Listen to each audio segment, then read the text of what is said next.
네, 여러분 안녕하십니까. 중앙선거방송토론위원회가 주관하는 제17대 대통령 선거 후보자 토론회 진행을 맡은 송지현입니다. 네 후보의 정책과 비전을 비교 평가하는 계기가 되기를 바라면서 오늘 나오신 후보들을 좌석순으로 소개해드리겠습니다. 기호 9번 새시대 참사람연합 전관 후보입니다. 안녕하셨습니까. 기호 8번 경제공화당 허경영 후보입니다. 안녕하셨습니까. 다음 기호 7번 참주인연합 정근모 후보입니다. 안녕하셨습니까. 기호 10번 한국사회당 금민 후보입니다. 안녕하십니까. 네, 후보자 여러분 안녕하십니까. 항상 질문 그리고 사회자의 공통 질문과 맺은말 순으로 진행하겠습니다. 오늘 토론회도 정해진 시간으로 인해서 발언 시간은 엄격히 제한하겠습니다. 발언 시간을 초과하시면 사회자가 발언을 먼저 제지하고 5초 후에는 마이크가 자동적으로 꺼집니다. 보도록 하겠습니다. 그러면 후보 여러분의 기조연설로 오늘 토론회를 시작합니다. 이어서 허경영 후보의 기조연설입니다. 안녕하십니까. 국민 여러분, 이렇게 부재자 투표가 지난 이후에 이렇게 TV 토론을 하게 되어서 다행입니다만은 여러 가지로 참 유감스럽게 생각합니다. 국민 여러분들이 우리 헌법에 보장되어 있는 국민의 5대 권리, 청구권, 평등권, 참정권, 사회권, 자유권과 그 5번째 있는 자유권에서 언론, 출판, 집회, 결사, 종교, 사상, 표현, 양심이라는 8대 자유가 보장되어 있음에도 불구하고 우리 대선 후보들에게 공탁금을 5억씩을 중앙선관위는 받고 실제 부재자 투표가 끝난 이후에 이렇게 출마를 하게 해주셔서 참 이건 문제가 좀 있습니다. 그러나 저는 박정희 대통령의 정책 보좌역을 하면서 새마을운동과 반도체 산업, 방통대를 만들고 우리나라 경제가 68불에서 17,000불이 되게 하는데 기여한 장본인입니다. 그러나 지금은 세계 경제가 이렇게 어려운데 우리나라 경제가 11위가 되었는데도 우리 국민의 생활은 세계 151위에 머물고 있습니다. 정치인들과 또한 특권층들은 유토피아를 누리고 있지만 국민들은 지옥에서 헤매고 있습니다. 시간이 중앙선거방송토론위원회 결정을 거쳐 최종적으로 확정됐습니다. 이제 첫 번째 토론을 시작하겠습니다. 네 후보께는 모두 8개의 주제로 나눠서 이제 공통 질문이 준비되어 있습니다. 그러면 첫 번째 질문부터 드리도록 하겠습니다. 답변 시간은 1분 30초입니다. 먼저 권력 구조 개편과 헌법 개정, 정치 분야에 관련된 첫 번째 질문입니다. 최근 권력 구조 개편과 관련하여 다양한 방안이 제기되고 있습니다. 4년 중임 대통령제, 내각 책임제, 이원 집정부제 등이 그것인데요. 각 후보자께서는 우리나라에 적합한 제도가 무엇이라고 생각하시는지 말씀해 주시기 바랍니다. 답변은 허경영 후보부터 1분 30초간 해 주십시오. 우리나라 권력 구조는 근본적으로 지금 바꿔야 합니다. 헌법 66조의 대통령의 권한은 직무 규정은 대통령은 우리나라 원수로서의 국가의 원수로서의 대법원장과 또한 대법원장과 헌재소장과 국회의장을 임명하는 자리에 있고 또 한편으로는 국가의 수반으로서 국무총리와 장관과 각 공기업의 사장을 임명하는 자리에 있습니다. 그런데 이는 국가의 원수 기능과 수반 기능을 동시에 가지고 있는 대통령은 정당에 소속되면은 헌재와 대법원의 모든 판결이 공정성을 잃습니다. 그렇기 때문에 우리나라는 앞으로 선진국으로 가려면은 정당 제도를 완전히 없애야 됩니다. 한나라당 하면 경상도, 민주당 하면 전라도, 대통합당 하면 전라도 이런 등식을 가지고 국민을 나누고 선거 때만 되면 공적 자금을 낭비하고 국세를 낭비하고 이러한 정치 제도를 가지고 국회의원들은 파당을 지어서 국회에서 싸우고 이런 걸 어린이들에게 보여주는 정치 제도는 세계에서 이제 우리나라부터 없애야 됩니다. 그래서 정당 제도를 폐지해야지 무슨 내각제다, 무슨 5년 중입니다, 4년 연임이다 이따구 정치 제도 가지고는 대한민국은 바꿀 수가 없습니다. 네. 그렇기 때문에 나는 시간이 다 됐습니다. 정당 제도 폐지를 예. 주장하는 바입니다. 다음 정근모 후보 말씀 잘 들었습니다. 오늘 제1 주제인 정치 분야와 관련된 이제 두 번째 질문을 드리도록 하겠습니다. 해주시고요. 시간은 1분입니다. 질문 드리겠습니다. 지방자치제도는 민주주의의 근간입니다. 그러나 우리나라는 1991년 지방자치제도가 부활되었으나 지방분권, 재정자립 등 아직 많은 부분에서 부족합니다. 각 후보자께서는 지방자치 활성화를 위해 어떠한 대안을 가지고 계십니까? 하는 질문입니다. 답변해 주십시오. 네, 지방자치 활성화 대안에 대한 질문인데요. 이제 끝으로 허경영 후보 답변해 주십시오. 시간은 1분입니다. 저는 지자체 단체장 선거는 반드시 예산 낭비를 막기 위해서 폐지해야 합니다. 한나라당 사람이 서울시장이면 그것을 예산을 감시하는 시의원이 전부 서울 한나라당입니다. 부산 가면은 또 한나라당이 시장이면 그것을 감시하는 자가 그 사람의 수하에 있는 전부 그 한나라당 의원입니다. 호남에 가면 또 마찬가지입니다. 그래서 지자체 단체장 선거는 대통령이 반드시 임명하고 그 예산은 각 지자체 의원들이 감시해야 합니다. 그래서 지자체 단체장 선거는 폐지하며 지자체 의원의 보수는 폐지해야 합니다. 그 보수를 전략하면은 한 사람당 7천만 원씩 4천여 명의 보수를 전략하고 국회의원을 100명으로 줄이고 무보수로 해야만 국가 예산이 15조 원 정도 전략됩니다. 그뿐이 아닙니다. 소각장 하나를 예를 들면 서울 시내 전체 소각장은 폐지해야 합니다. 대도시 주민이 많은 곳에 수도권에 소각장을 만들어 놓고 네, 시간이 지나고 있습니다. 지자체끼리 그걸 싸우고 있는데 예, 저는 잘 변두리로 들었습니다. 반드시 바꿀 것입니다. 네, 두 번째 토론 주제로 넘어가겠습니다. 드리겠습니다. 남북 경제협력과 문화교류 등 이 북한과의 교류가 빈번해지면서 통일에 대한 국민의 기대가 높아지고 있습니다. 그러나 한편으로는 북한 핵 문제, 또 대량 살상 무기 개발 및 수출 등을 언급하면서 긴장감을 늦추지 말아야 한다는 주장도 있습니다. 이러한 상황에서 각 후보들이 생각하는 북핵 문제 해결을 위한 방안을 말씀해 주시기 바랍니다. 북핵 문제 해결 방안에 관한 질문입니다. 이제 허경영 후보가 답변해 주십시오. 예, 저는 남북의 항구적인 평화를 위해서 미국에 있는 유엔 본부를 판문점으로 옮겨오자 합니다. 저는 미국의 부시 대통령이 2001년도 저를 초청해서 한국의 3,000명의 정치인 중에 저 혼자만이 가서 부시 대통령을 만났었습니다. 만나서 미국이 요구하는 CVID, 컴플리티 아주 완벽하게 베리파이버리 검증이 가능하게 일리버저버리 되돌릴 수 없게 디스멘틀 폐기하라. 이 CVID를 북한에 제시했습니다. 그런데 북한은 이것을 느슨하게 FVID, 풀리, 충분히 그다음에 충분히로 바꿔버렸습니다. 그러니까 핵발전소는 그대로 두겠다. 일부 좀 유보해달라. 이런 식으로 하고 있습니다. 그러나 저는 유엔 본부를 판문점에 갖다 놓으면 굳이 핵 문제를 가지고 우리가 북한과 대처할 필요도 없고 그 문제는 미국과 함께 순조롭게 해결될 걸로 봅니다.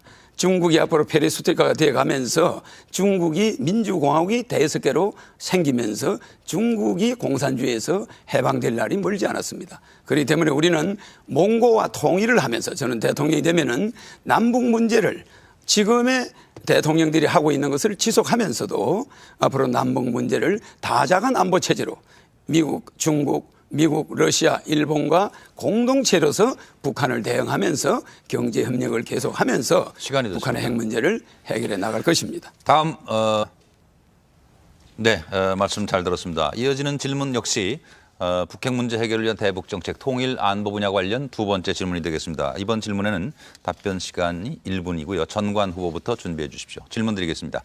지난 10월 초 북한에서 남북 정상회담이 있었습니다. 여기서 남북 관계 발전과 평화 번영을 위한 선언을 했고 이 선언문에는 전문과 10개 항의 합의사항이 담겨져 있습니다. 그런데 합의사항의 대부분은 다음 정부 이후에도 계속 진행되어야 할 내용들이 많습니다. 다음 정권에서 남북 정상회담 합의사항 승계에 대해 어떠한 입장을 가져야 하는지 말씀해 주시기 바랍니다. 네, 전관 후보부터. 그렇다 저렇다 할 문제는 아닌 걸로 판단됩니다. 이상입니다. 네, 주어진 시간이 남았는데 더 하실 말씀 없으신 거죠? 예, 더 없습니다. 그러면 남북 정상회담 합의사항 승계 문제에 관해서 허경영 후보가 이제 답변하실 차례입니다. 대통령이 북한과 약속한 것은 제가 대통령이 되더라도 그것은 국가와 국가 간의 신뢰 문제입니다. 북한은 1991년 우리와 동시에 유엔에 가입한 엄연한 국가입니다. 아까 우리 건민 후보님께서 말씀하신 대로 우리 헌법 3조에 있는 그 국토의 면적 문제, 그 표시 문제가 사실은 문제가 있습니다. 그렇기 때문에 북한을 엄연한 국가로 인정하면서 우리가 통일 안보 정책을 펴야 합니다. 그렇기 때문에 대통령이 북한 김정일 위원장과 약속한 것은 누가 대통령이 되었든 간에 그 약속은 지키는 것이 국가 간의 신뢰입니다. 그것은 계속 저는 그대로 할 것이며 다만 우리가 너무나 경제적으로 어렵습니다. 우리나라 근로자가 1,500만 명인데 900만 명이 월 100만 원 미만의 급료를 받고 있습니다. 그렇기 때문에 우리의 경제가 이렇게 어렵고 실업자가 1,000만 명 있다 보니까 시간을 북한에 지원하는 문제를 다 지났습니다. 네. 미리 유념하셔서 시간 전에 좀 말씀을 끝내시면 더 좋으실 것 같고요. 이제 정금호 후보께서 답변하실 차례입니다. 네, 말씀 잘 들었습니다. 이제 세 번째 토론 주제로 넘어가도록 하겠습니다. 사회 기강 확립과 부정부패 문제인데요. 답변 시간은 첫 질문에 1분 30초 허경영 후보부터 준비를 해주시고요. 질문 드리겠습니다. 최근 국제투명성 기구가 발표한 부패 인식지수에 따르면 우리나라 공공부문의 투명성 정도가 OECD 30개 나라 중에 25위로 매우 낮은 수준에 머무르고 있습니다. 각 후보께서는 이 부패 문제와 관련하여 별도 전담 기구를 만들거나 내부 통제 시스템을 구축하는 등 다양한 공약들을 제시하고 있는데요. 구상하고 계신 사회 투명성 제고 방안을 말씀해 주십시오 하는 질문입니다. 허경영 후보부터 1분 30초 답변해 주십시오. 네, 저는 사회 기강 확립을 위해서 먼저 정치권이 변해야 된다고 생각합니다. 모든 우리가 불문법 국가가 아니고 성문법 국가지만은 너무 국민들에게 모든 책임을 돌리는 것은 문제가 있습니다. 사회 기강 확립은 먼저 윗물이 맑아야 됩니다. 그러기 위해서 예산 집행 비율을 100%로 해야만 내년에 그 예산을 100% 타는 이런 예산 집행 비율 제도를 없앨 것입니다. 예산을 아끼면은 예산을 80%만 쓰면은 20%가 그 다음에 삭감이 돼버립니다. 이러니까 공무원들은 어떻게 해서든 예산을 완벽하게 다 써야 된다. 이런 개념으로 일을 하고 있어요. 그래서 저는 대통령이 이번에 되면은 물론 당선되겠습니다만은 대통령이 되면은 예산 집행 비율을 적게 쓸수록 예산을 더 넉넉하게 줄 것입니다. 만약에 예산을 꼭 준 예산을 100% 다 달성해서 쓰는 공무원이 있다면은 이것은 철저히 수사를 할 것입니다. 왜냐하면은 우리나라 보도부록은 1년에 한 번씩 교체하는데 유럽과 일본은 30년 의무적으로 쓰게 되어 있습니다. 그래서 1년에 없어지는 예산, 정치인들이 낭비하는 예산 이것이 160조입니다. 우리나라 예산이 320조입니다. 그래서 나는 이걸 전략해서 60세 이상 노인들에게 매월 70만 원씩 줄 것입니다. 결혼하는 사람들은 5천만 원씩 남녀 1억을 줄 것입니다. 출산하는 사람은 3천만 원씩 줄 것입니다. 평생 한 사람당 15억을 돌려줄 것입니다. 네, 시간이 국가 예산을 전략해서 반드시 시간이 부족하신데 일단 시간이 경과했음을 이해해 주시고요. 다음 정근모 후보 따지리라 봅니다. 시간이 다 됐고요. 말씀 잘 들었습니다. 이제 다음 질문으로 이어가겠습니다. 이번 질문에 대한 답변 시간은 1분이고요. 정근모 후보부터 준비해 주십시오. 역시 사회 기강 확립과 부정부패, 사회 분야와 관련된 이제 두 번째 질문을 드리겠습니다. 사회 지도층은 일반 국민들보다 한층 높은 수준의 청렴성이 요구됩니다. 그럼에도 최근 한 여론조사 결과를 보면 많은 국민들은 이 사회 지도층이 일반 국민에 비해 더 부패하다는 생각을 가지고 있다고 생각하는 것 같습니다. 정경유착, 고위직 공무원의 부패 등 사회 지도층의 부정부패는 우리 사회 전반에 커다란 영향을 주는데요. 각 후보자들께서는 사회 지도층의 부정부패를 일소할 수 있는 방안에 대하여 말씀해 주십시오. 사회를 만들어야 됩니다. 네, 다음 이제 허경영 후보는 사회 지도층의 부정부패 일소 방안으로 어떤 걸 생각하고 계시는지 1분간 답변해 주십시오. 도산 안창호 선생님께서 진리는 사람의 눈에 보이지 않아도 없어지지 아니하며 정의는 따르는 자가 없어도 항상 이기나니 죽더라도 거짓되지 말라 그런 말씀을 했습니다. 그러나 우리나라 공직자들이 우리나라 일할 수 있는 사람이 2,500만 명인데 전체 인구의 50%인데 1,000만 명이 실업자입니다. 그러다 보니까 공무원들이 그 1,000만 명의 실업자의 부담을 받고 있습니다. 또한 나머지 1,500만 명 중에 900만 명이 비정규직으로 100만 원 미만의 급료를 받고 있습니다. 이러니까 36가지 또 세금 제도가 있습니다. 이러니까 공직자들이 끝없이 부정을 하지 않고는 살아남기 어려운 그런 현실이 실제 있습니다. 그래서 저는 대통령이 되면은 국민연금을 폐지하고 36가지 세금을 모두 폐지하고 양도세, 상속세 모든 세금을 폐지하면서 간접세로 바꿨습니다. 지도층들이 물건을 살 때 거기에 세금이 미리 성금을 내게 합니다. 예. 세금을 떼먹는 사람이 없게 만들죠. 이렇게 하면서 시간이 또 지도자들이 됐습니다. 네. 이렇게 다음 해서 기회에 또 국민들이 말씀 이어주시고요. 예, 말씀 잘 들었습니다. 이제 여러분께서 이번에 질문을 이제 들어주실 것이 UCC 질문인데요. 답변은 1분 30초고요. 금민 후보부터 이제 준비를 해주시면 되겠는데 UCC 동영상 질문 내용 같이 한번 들어보시죠. 안녕하세요. 저는 중림동에 사는 이은영입니다. 대통령 후보님들께 질문하고 싶은데요. 지금 국제결혼이 나날로 증가하고 있고 그 문제가 심각해지고 있는데 공무원들은 그 문제에 대해서 아직 나라 제도가 정비되고 있지 않다고 무책임한 반응을 보이고 있는데요. 앞으로 그 문제에 대해서 어떻게 대처하실지 질문하고 싶습니다. 네, 잘 들었습니다. 이제 전관 후보께서는 이 국제 결혼에 대해서는 어떤 생각을 가지고 계신지요? 제도 정비. 지구촌이라는 말이 나온 차원에서 아주 자연스러운 흐름의 일부를 봅니다. 자연스러운 흐름이 왜곡되지 않도록 제도를 뒷받침해야 될 것입니다. 이상입니다.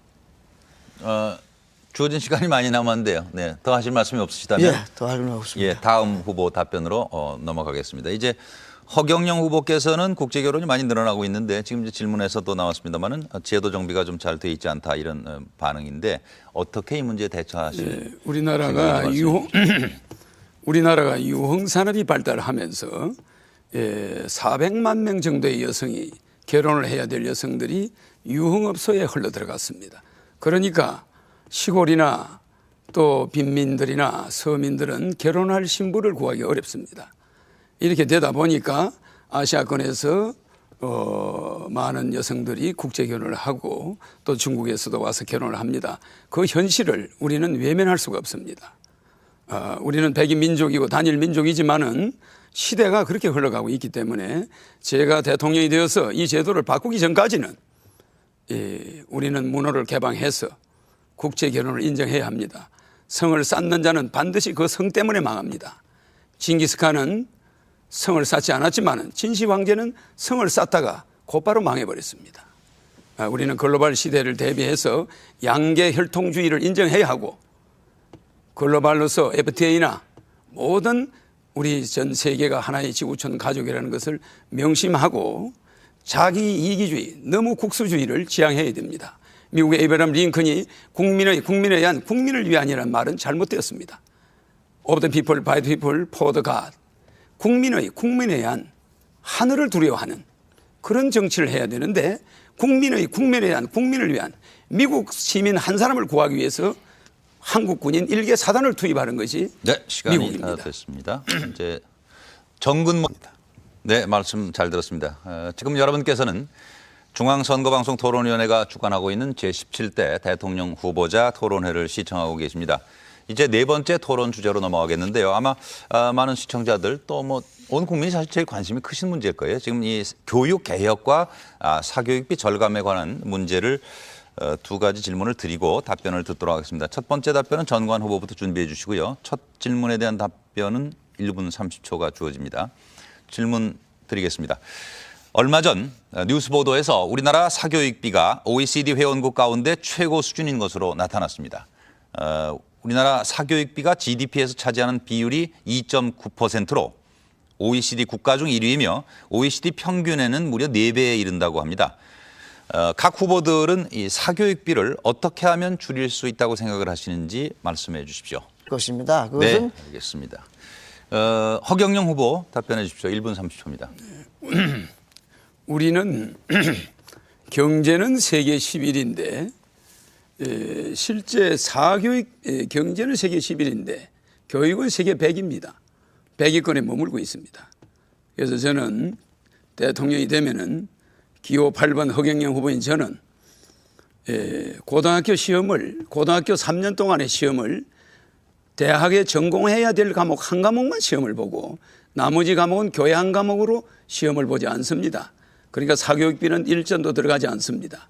수능 시험을 폐지합니다. 아인슈타인이 우리나라에 오면은 서울대학에 들어갈 수가 없습니다. 물리학 배우로. 수능 시험에서 낙방합니다. 우리는 천재를 기르는 것이 아니라 천재를 바보로 만드는 교육을 하고 있습니다. 중국은 17,000불입니다. 1,700불입니다. GNP가. 우리는 그 10배 17,000불입니다. 그런데 중국의 칭화대학은 세계 10위권에 들어갑니다. 우리 서울대학은 세계 100위권입니다. 저는 내신제를 폐지하고 등록금을 폐지해서 국가가 지원하며 고등학교 전체가 대학 들어갈 때 한 과목, 예를 들어서 영문과를 들어가려면 영어 단어나 수거나 독해나 토플이나 모든 영어에 관한 10가지를 고등학교 동안에 철저히 공부를 해서 대학에 시험 쳐야지. 영문과 갈래가 음악 100점, 미술 100점, 수학 100점. 이거 말입니다. 국가 예산도 낭비고 가정들이 전부 파탄이 일어났습니다. 이런 교육 제도를 됐습니다. 가지고는 예. 우리나라가 네. 절대 희망이 없습니다. 후보님 늘 시간이 부족하시네요. 인색하시네요. 아니요, 시간에 인색하.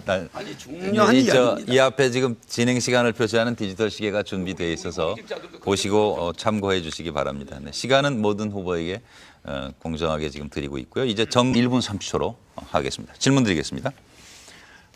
최근 교육 현장에서는 이 교사에 대한 학부모의 폭언, 폭행이나 심지어 학생이 교사를 폭행하는 등 이 교권 침해 사건이 해마다 증가하고 있는데요. 교사의 도덕적 해이와 무사 안일, 또 학부모의 교육에 대한 지나친 열의 등이 그 원인으로 지적되고 있습니다. 교권이 추락하면 학생의 학습권과 교육권도 크게 영향을 받게 됩니다. 후보자들께서는 이 교권 확립을 위해서 어떠한 방안이 있는지 말씀해 주시기 바랍니다. 허경영 후보부터 답변해 주십시오. 저는 이 교사들을 일정 기간 교사의 자격을 또다시 그 능력을 테스트한다거나 교사들에 대한 이러한 그 학생들이 교사를 또한 또 학부모들이 또 교사를 검증을 한다거나 이런 시스템에 전부 반대입니다. 그래서 교사는 어디까지나 교사로서의 임명이 되면은 우리가 범할 수 없는 서성입니다. 그렇기 때문에 교사를 평가한다. 어떠한 기관도 교사가 된 이상 그 교사를 다시 평가하는 제도는 잘못되었습니다. 대학에서 교수 평가도 마찬가지입니다. 그래서 국립대학을 저는 폐지하고 전부 사립대학화하며 우리 금면 후보가 말씀하신 대로 대학을 평준화하지만 각 과별로 특성이 있게 연세대학은 뭐가 가장 뛰어나고 서울대학은 의대가 뭐가 뛰어나고 이런 식으로 각 대학이 개성이 있어야지 대학이 1등 대학, 2등 대학, 3등 대학 이러한 국립대학이라서 지원을 많이 하고 이건 곤란합니다. 그래서 대학을 전체 사립대학화하면서 또한 청소년들의 비행 문제와 교육 문제가 직결되어 있습니다. 청소년들이 왜 스승한테 대어들겠습니까? 15세 때부터 투표권을 주어야 합니다. 청소년들은 중학교 1학년 때부터 옛날에는 15살이면 결혼을 시켰습니다. 청소년들을 너무 어린애 취급을 해서는 안 됩니다. 15세면은 충분히 대통령 후보를 알아볼 수도 있고 투표도 할 수 있어야 합니다. 네, 그래서 잘 들었습니다. 15세 때부터 역시 시간이 지나서요. 네, 만들어줘서 청소년들이 시간이 1분 30초가 지나서 이제 말씀 거기까지만 듣고 정근모 궁금합니다. 첫 번째 질문 답변은 정근모 후보부터 준비해 주시고요. 시간은 1분 30초입니다. 경제 활성화를 위한 현실적 대안 첫 질문입니다. 최근 그 젊은이들 사이에 유행하는 말 중에 88만 원 세대라는 말이 있습니다. 아마 잘들 아실 겁니다. 이는 20대 비정규직의 낮은 임금과 젊은이들의 필수품인 이 휴대폰 가격이 비슷하다고 한 데서 만들어진 말인데요.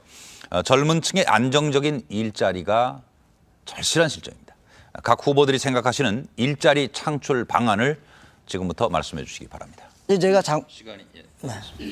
일자리 창출 방안과 관련된 질문에 대해서 이제 허경영 후보 1분 30초간 답변해 주십시오. 우리는 2000년대에는 우리나라 설비 투자가 10%였습니다. 그런데 2006년은 기업의 설비 투자가 1%입니다. 2007년은 거의 1%도 못 미칩니다. 이건 뭐냐 하면은 직장은 점점 줄어들고 일자리는 줄어들고 GNP는 올라갑니다. 이것은 고용 없는 성장이라고 그러죠. 그래서 저는 대통령이 되면은 중소기업에 취직하면은 매월 100만 원씩을 쿠폰을 줄 것입니다. 그러니까 중소기업 사장이 월급을 얼마를 주든 간에 국가에서 100만 원씩을 5년간 지원하겠습니다. 그래서 5년간 지원하는데 100만 원의 쿠폰은 물건을 살 수 있습니다. 그렇게 되면 20대들이 대학을 나와서 중소기업에 일단 들어갑니다. 들어가서 5년을 그 중소기업에 있게 되면은 3억을 무담보 무보증 무이자로 융자를 해줘서 중소기업을 차리게 할 것입니다. 이렇게 하고 국민들이 우리 젊은이들이 대기업만 선호할 것이 아니라 중소기업에 많이 들어가게 하면서 중소기업의 취직이 용이하게 하고 또한 반도체는 2만 불까지는 가능하지만 국민소득이 5만 불까지 올라갈 수 없습니다. 그래서 생명윤리법을 변경시켜서라도 줄기세포라든지 생명산업을 확대해야 됩니다. 여기에 투자하고 호남 관광벨트를 만들어서 새만금, 목포, 광주, 여수, 광양, 부산, 마산에 이르는 관광벨트를 만들고 새만금의 세계적인 금융. 다음 질문으로 넘어가겠습니다. 이 경제 분야와 관련해서 부동산 문제도 답변 시간을 1분 30초로 드리도록 하겠습니다. 금민 후보부터 답변을 준비해 주시고요. 질문 드리겠습니다. 최근 정부의 집값 안정화 노력에도 불구하고 여전히 국민들은 이 집값에 대해 불안해하고 있는데요. 한편에서는 지나친 규제 위주의 부동산 정책의 부작용을 우려하는 목소리도 있습니다. 각 후보께서는 주택 공급과 부동산 세제 등 부동산 정책에 대해 어떠한 견해를 가지고 계십니까? 이 질문에 대해서는 1분 30초씩 금민 후보부터 답변해 주십시오. 네. 다음 이제 허경영 후보가 답변하실 차례입니다. 부동산 정책으로 생각하고 계신 내용이 무엇인지 말씀해 주십시오. 저는 부동산이 값이 올라가고 문제가 자꾸 생기는 그 원인을 세제에 있다고 봅니다. 그래서 양도세, 보유세, 종토세 등 모든 부동산에 관련된 세금은 반드시 폐지해야 됩니다. 또한 우리가 의식주 개념을 가지고 있는데 그러면서도 실제는 주식의로 바뀌어 있습니다. 집을 최우선으로 씁니다. 옛날 우리 선조들은 입는 것과 먹는 것과 사는 것을 차렸는데 지금은 집에 모든 걸 걸어요. 그런데 또 금융기관은 1%의 한국은행에서 돈을 빌려서 그것을 5%, 10%, 15%, 연체되면 18%, 25% 이렇게 엄청난 폭리를 지내면서 모 은행장이 스톡 옵션을 200억을 받았습니다. 1년에. 나는 이런 걸 용납하지 않습니다. 금융산업이 돈을 많이 벌면 중소기업이 다 망합니다. 그래서 절대 주택을 담보로 융자를 받을 때는 1.5% 이상, 연리 1.5% 이상이 되어서는 절대 안 됩니다. 한국은행이 이것을 특별히 관리할 것입니다. 여러분들이 월급 받아서 은행에 이자 내다가 아무것도 못합니다. 사교육보다 더 무서운 게 은행 이자입니다. 그런데 은행은 그렇게 살이 쪄가지고 참 제 입에서 말이 안 놉니다. 시간은 짧고. 그러나 주택 대출 금리를 1.5% 낮추고 양도세, 보유세 이 빌딩에서 수입이 있는 데는 세금을 내지만 토지를 아무리 많이 가셔도 세금을 내면 안 됩니다. 네.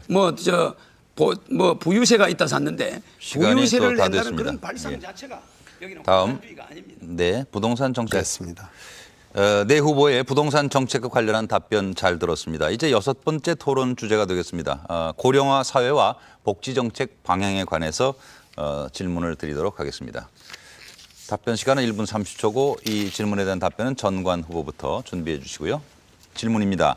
우리나라에는 국민연금, 공무원연금, 사학연금, 군인연금 등 이 공적연금 제도가 존재합니다. 그러나 이러한 연금 제도는 재정적 불안정성, 연금 간 형평성 문제, 기금 운용의 불투명성, 관리 운영의 비효율성 등 여러 가지 문제가 있는데요.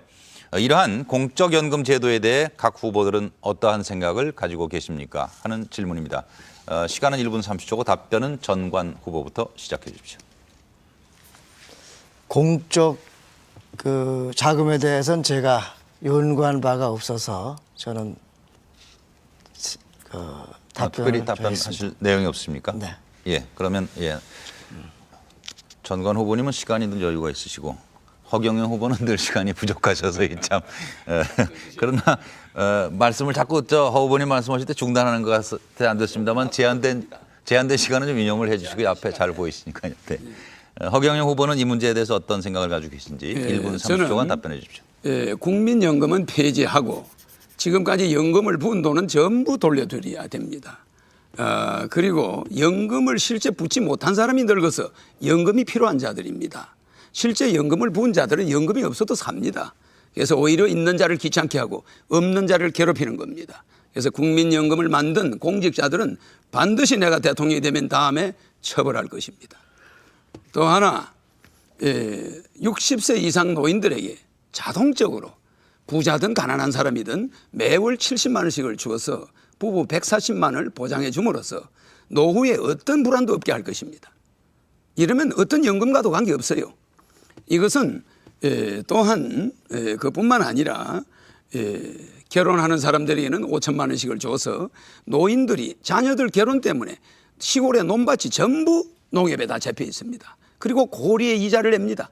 그러니까 우리의 부모들이 전부 빚쟁이가 되었습니다. 그래서 결혼할 때 5천만 원씩을 국가에서 국가 예산을 50% 절약해 가지고 반드시 드리고 출산할 때 3천만 원씩을 주고 전기, 전화, 수도, 핸드폰, 가스 요금을 각각 5만 원까지 국가에서 유보하고 돈을 받지 않음으로써 6만 원 하면은 만 원 내야죠. 그래서 국민들이 세금 고지서를 가정에 한 장도 볼 수 없게 할 겁니다. 물론 재산세, 양도세, 토지세, 종토세 아무 세금도 없습니다. 그러니까 물건을 사고 팔 때만 세금이 들어갑니다. 네, 시간 이렇게 다 함으로써 모든 국민이 네, 시간을 좀 지켜주시고요. 네, 정근모 후보 답변하실 차례로 넘어가겠습니다. 남았으니까. 시간이 제한된 시간은 경과했음을 좀 유념해 주시고요. 토론위원회 규칙을 따라 주셨으면 합니다. 다음 첫 번째 질문을 드리도록 하겠습니다. 허경영 후보부터 답변 준비해 주시고요. 이 질문에 대한 답변 시간은 1분씩이 되겠습니다. 질문입니다. 국회에서 이 많은 노인 복지 관련 법들이 제정됐지만 노인층 일자리 창출을 위한 정책이 부족하다는 비판이 있습니다. 고령화 사회에서는 노동력의 양적, 질적 변화와 산업 구조의 개편 등으로 일자리 확보를 위한 대책 마련이 필요합니다. 각 후보자께서는 고령화 사회에 노인 일자리 창출 방안을 말씀해 주시기 바랍니다. 허경영 후보부터 시작해 주십시오. 네, 저는 대통령이 되면은 기호 8번 허경영 후보입니다. 나는 그 말씀하실 때 사회자님이 기호 8번을 좀 넣어주시면 좋겠네요. 농지거래 자유화를 실시하고 농가거래 자유화를 실시해서 도시 사람들이 주말에 시골에 그 폐허가 된 집들을 사고 농가를 자유롭게 사서 주말에 되면 자식들을 데리고 시골에 가서 농사를 짓고 그곳에서 1월 이후에 출근할 때 올라오고 이렇게 하면은 농가가 자연스럽게 거기서 일자리가 또 만들어지면서 전원 생활이 되게 됩니다. 그래서 도시 사람들 전체가 주말 별장을 가지게 되면서 산삼 뉴딜 정책을 실시해서 1,000만 개의 일자리를 만들게 됩니다. 이는 전국에 1,000개의 산삼 재배단지를 만듭니다. 물론 수출용이죠. 그래서 이 산삼만 재배하는 게 아니라 토경작물을 재배하는데 이곳에 먹여주고 재워주고 100만 원씩을 주는 전국의 20에서 100살까지 누구든 들어가서 자유롭게 일할 수 있게 해줌으로써 뉴딜 정책을 쓰지 않을 수 없게 되어 있습니다. 네, 이제 정근모 후보께서 제도인데 네, 시간이 다 됐습니다. 제 말씀 잘 들었습니다. 이제 오늘 마지막 주제는 한반도 주변 국가와의 현안 문제, 또 세계화 시대의 문화 정책, 차세대 첨단 산업 육성 등에 관한 내용인데요. 첫 번째 질문을 드리겠습니다. 답변은 2분간 해주시고요. 정근모 후보부터 준비해 주십시오. 각 후보들께서는 한반도 주변 국가와의 현안 문제, 세계화 시대의 문화 정책, 그리고 차세대 첨단 산업 육성에 대해서 말씀해 주십시오. 이 중에서 특정 주제만 선택하여 언급하셔도 좋습니다. 답변 시간은 2분이고요. 정근모 후보부터. 네, 전 분야를 확대시켜야 될 것입니다. 이제 허경영 후보 답변 2분간 해주십시오. 저는 고엽제 환자가 청와대 앞에서 28년간 병 고쳐달라고 소리쳐도 누구도 쳐다보지 않습니다. 국민이 하나가 되는 안보가 돼야지 무기보다 더 사실은 더 중요합니다. 그래서 6.25 월남 참전 용사는 대통령 당선되는 역시 3억 원씩을 일시불로 지불할 것입니다. 또한 한반도 안보 교육을 실제 그렇게 함으로써 우리가 보여줘야 합니다. 전쟁에 참여해서 국가를 위해서 희생한 자는 쓰레기 취급을 받는 이런 사회에서 국민이 국가를 안보를 지키려는 이유가 없습니다. 더구나 여성 차별 문제에 있어서도 시골에서 여자는 농업 지도자 자격을 주지 않음으로써 융자도 되지 않고 혼자 사는 여성들이 엄청나게 고생을 하고 있습니다. 이런 남녀 차별도 완전히 없앨 것입니다. 반도체는 국민 소득 2만 불 이상 올릴 수가 없습니다. 그렇기 때문에 앞으로 생명윤리법을 바꿔서 우리도 21세기 줄기세포와 생명복제 산업에 뛰어들어야 합니다. 이렇게 해서 또한 새만금에 200층짜리 빌딩을 200개 이상 지어서 국토의 균형 발전을 그만두고 국토의 효율적인 발전, 새만금 하나의 국력을 총집결하고 판문점의 국력을 총집결하면은 우리나라는 저절로 모든 국토가 다 잘 살게 됩니다. 부산의 찔끔, 대구의 찔끔, 광주의 찔끔, 강릉의 찔끔, 이러한 국토의 균형 발전은 나라를 망하게 합니다. 우리 국가는 금융 메카를 새만금에 만들어야 됩니다.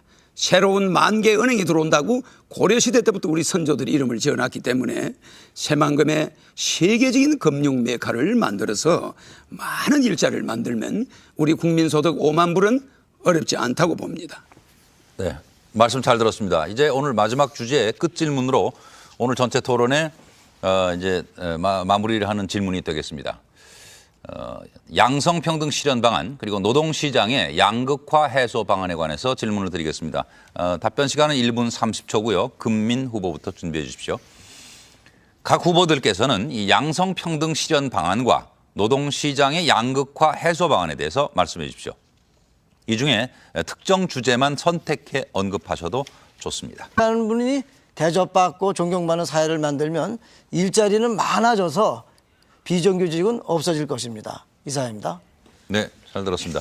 허경영 후보는 이 문제와 관련해서 어떤 생각을 갖고 계신지 1분 30초간 답변해 주십시오. 지금 헌법 33조에 노동 3건이 있는데 단결권, 교섭권, 단체 행동권이 있습니다. 단체 행동권을 저는 폐지하고 경영 참여권으로 해서 노동자들이 경영에 참여할 수 있도록 이사로서 참여할 수 있도록 제도를 바꿔서 두 번 다시 노조 파업이 있으면은 그때는 무기징역 정도로 과격하게 다룰 것입니다. 단 한 건의 노동 분쟁도 제가 대통령이 되면은 존재할 수가 없습니다. 왜 이러냐면은 우리는 노동시장의 혼란으로 인해서 경제가 생산성 투자가 1% 미만에 들어가고 있습니다. 한국에다가 공장 짓지 않습니다. 투자 안 하겠다는 겁니다. 이러한 시대가 우리가 노동투쟁을 많이 할수록 내 자식이 무직자가 되는 것입니다. 그래서 저는 기업이 탄력적 운영을 위해서 비정규직은 인정해야 됩니다. 그러나 비정규직의 최저임금제를 국가가 실시하겠습니다. 150만 원 이상 빌딩에 있는 사람이 70만 원 받아서 교통비하고 차비하고 교통비하고 점심 먹고 남는 거 없습니다. 절대 이런 임금은 있을 수가 없습니다. 빌딩 주인이 돈이 없어서 70만 원 주는 거 아닙니다. 제도가 잘못되어 있어요. 그래서 최하 150만 원. 어떤 여성이든 빌딩에 청소하는 여성이든 150만 원. 이렇게 비정규직을 인정은 하되 최저임금을 허용해야 한다는 것입니다. 정근모 후보께서 이제 답변하실 차례인데요. 각 후보께서는 이 시간을 통해서 혹시 못다 하신 말씀이 있다거나 또 시간 부족으로 전하지 못한 말씀이 있으면 마무리 발언에 해주시기 바랍니다. 이제 각 후보에게 2분씩 마무리 발언 기회를 드리도록 하겠습니다. 마무리 발언 시작은 전관 후보부터 해주시겠습니까? 네, 전관 후보의 마무리 말씀을 들었습니다. 이제 2분간 허경영 후보께서 마무리 발언 해주시기 바랍니다. 국민 여러분 그동안 시청해 주셔서 감사합니다. 저는 이번에 기호 8번 허경영 후보입니다. 이번에 대통령이 되면은 아마 오늘은 제가 여론조사 한 15% 내일이면 될 것입니다. 그리고 앞으로 한 5일 있으면 30% 돌파할 겁니다. 이렇게 해서 이명박 후보를 제치고 반드시 대통령이 당선될 것입니다. 저는 의료보험을 100% 적용하고 장기 이식 환자는 1년 이내에 국가에서 장기를 구입해서 100% 수술해 드릴 것입니다. 왜냐? 죽어가는 환자를 두고 장기가 없어서 국가에서는 시신기증자가 없으니 마냥 기다려라. 이런 서비스가 어디 있습니까?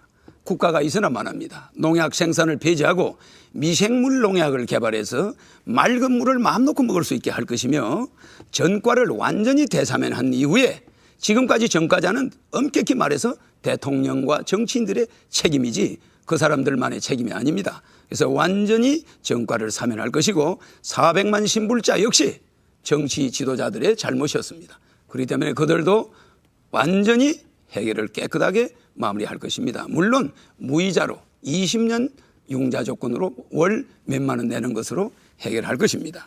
이렇게 해서 제가 대통령이 되면은 국민 한 사람이 15억을 평생 받아가야 됩니다. 3인 가족이 45억, 5인 가족이면 75억을 받아갑니다. 그럼 이 돈은 지금까지 누가 썼느냐? 국회의원들이, 정치인들이 다 낭비해버렸습니다. 그래서 국가 예산은 이렇게 하고도 국가 예산은 매년 260조가 남습니다. 왜? 현금을 쓰지 않고 10,000원 이상은 카드를 쓰면은 평균 연간 200조가 더 들어옵니다. 그럼 지금까지 200조를 탈세한 거죠. 이래서 모든 세제를 바꿔버리면 제가 IQ가 430입니다만은 이러한 제가 만든 모든 제도를 당장은 이해가 안 가겠지만은 시간이 국가 발전에 다 됐습니다. 엄청난 변화를 예고할 것입니다. 예, 이제 네, 정근모 후보. 네, 이렇게 해서 네 후보의 마무리 발언까지 모두 들었습니다. 오늘 이 토론위원회 진행 규칙을 존중해 주신 네 후보들께 감사를 드립니다. 오늘 토론회가 닷새 앞으로 다가온 대통령 선거에서 후보자 선택에 많은 도움이 되셨기를 기대합니다. 오랜 시간 토론에 임해 주신 네 분 후보들 수고 많으셨습니다. 감사합니다. 그리고 무엇보다도 늦은 시간까지 토론회를 지켜봐 주신 국민 여러분께도 진심으로 감사의 말씀을 드립니다.